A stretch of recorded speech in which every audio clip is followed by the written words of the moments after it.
Bismillahirrahmanirrahim. Assalamualaikum warahmatullahi wabarakatuh. Halo rekan-rekan semua, kembali lagi dengan channel Sonogi. Baik, di kesempatan kali ini kami kembali akan berbagi informasi terbaru pada rekan-rekan honorer terkait dengan program prioritas dari Kemenpan RB.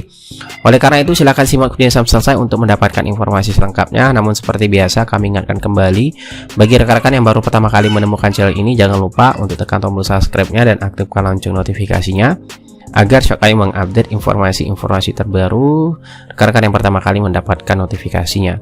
Baik Bapak Ibu, langsung saja terkait dengan informasi di sini yang berkaitan dengan program prioritas ataupun isu strategis dari Kemenpan RB yang tentunya berkaitan juga dengan tenaga honorer Bapak Ibu, yang kita kutip informasinya dari salah satu media nasional yaitu gpnn.com yang menginformasikan Menpan RB Pak Azwar Anas prioritaskan penyelesaian honorer K2, mana ada perubahan sistem kerja PNS dan P3K. Nah, kita lihat berita selengkapnya di sini. Menpan RB Pak Abdullah Azwar Anas dihadapkan pada sejumlah pekerjaan rumah. Tercatat 10 isu strategis dan aktual di bidang pendayaan aparatur negara dan reformasi birokrasi yang harus diselesaikan Menteri Anas, di mana 10 isu tersebut disampaikan Sekretaris Kemenpan RB Bu Rini Widiantini saat rapat bersama Menpan RB baru.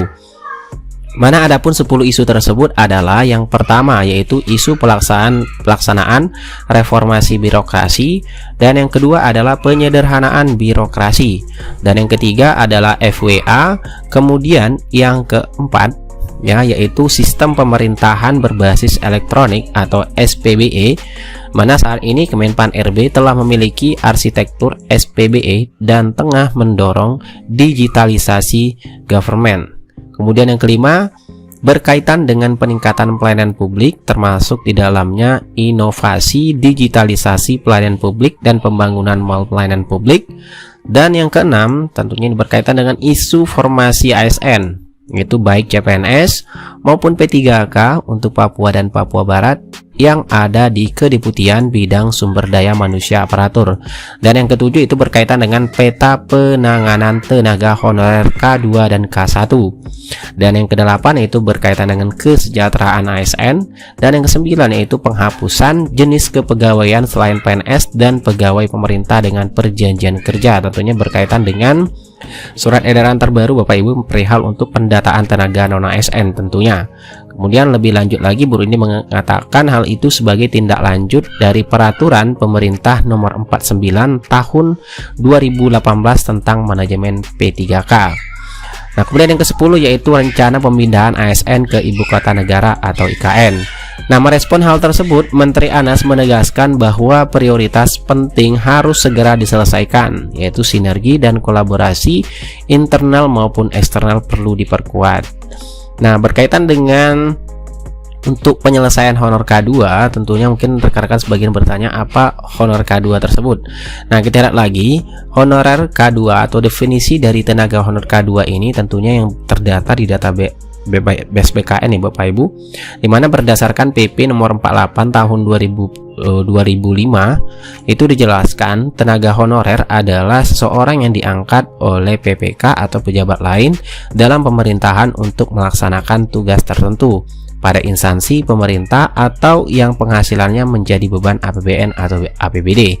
Kemudian usia paling tinggi 46 tahun dan paling sedikit 19 tahun per 1 Januari 2006 serta masa kerja sekurang-kurangnya 1 tahun. Nah, kemudian untuk kategori 1 adalah tenaga honorer yang penghasilannya dibiayai oleh APBN atau APBD, sedangkan kategori 2 atau K2 tenaga honorer yang penghasilannya dibiayai bukan dari APBN atau APBD.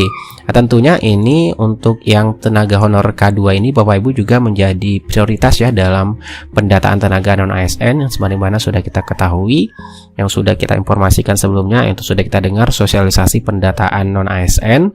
Untuk honor K2 ini menjadi prioritas, begitu pula pada penerimaan P3K guru ya Bapak Ibu di tahun 2022 ini, dimana untuk K2 yang belum lulus PG di tahun 2021 itu menjadi prioritas kedua untuk seleksi P3K guru, dan bagi yang sudah lulus PG di tahun 2021 tentunya menjadi prioritas pertama untuk penempatan dan juga menempati urutan pertama untuk penempatan di tahun 2022 ini.